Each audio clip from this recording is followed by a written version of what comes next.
John Gotti, a notorious figure in organized crime history, gained prominence and infamy through his eventual rise to power within the Gambino crime family.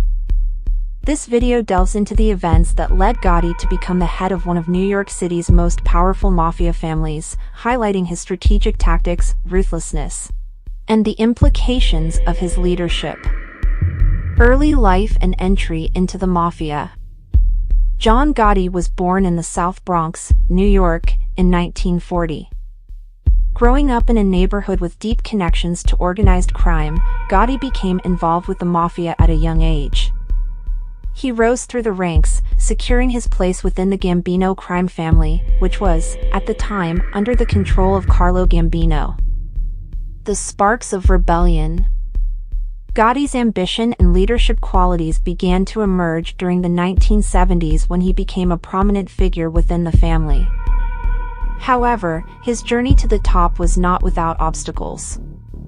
It was during this time that the reigning boss, Carlo Gambino, passed away, leaving the family's leadership up for grabs. This created a power struggle amongst various factions within the family, including Gotti himself. Eliminating rivalry. Gotti, along with his loyal associates, identified rivals within the Gambino family and took ruthless measures to eliminate them. One of the most notable examples was Gotti's involvement in the murder of Paul Castellano, the reigning boss of the Gambino family, in December 1985. This brazen murder, carried out in front of a crowded Midtown Manhattan restaurant, solidified Gotti's position as the new head of the family. Consolidating power. With the elimination of Castellano, Gotti assumed control of the Gambino family, implementing his own style of leadership. Gotti was known for his visibility in the media, often flaunting his wealth and actively seeking the spotlight. These actions helped him gain favor with certain sections of the public, which inadvertently bolstered his role within the criminal underworld. Expanding criminal operations. Under Gotti's leadership, the Gambino family expanded its criminal enterprises, including illegal gambling, drug trafficking, and construction racketeering.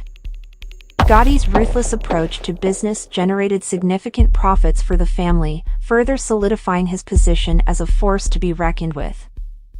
The Teflon Don's downfall. Despite his successful takeover of the Gambino family, Gotti's reign as the Teflon Don eventually came to an end. His flamboyant lifestyle, media attention, and a series of high-profile trials attracted the scrutiny of law enforcement agencies. In 1992, Gotti was finally convicted on charges of murder, racketeering, and other crimes, effectively putting an end to his criminal empire. Legacy and impact. John Gotti's rise to power within the Gambino family remains a captivating tale in the annals of organized crime.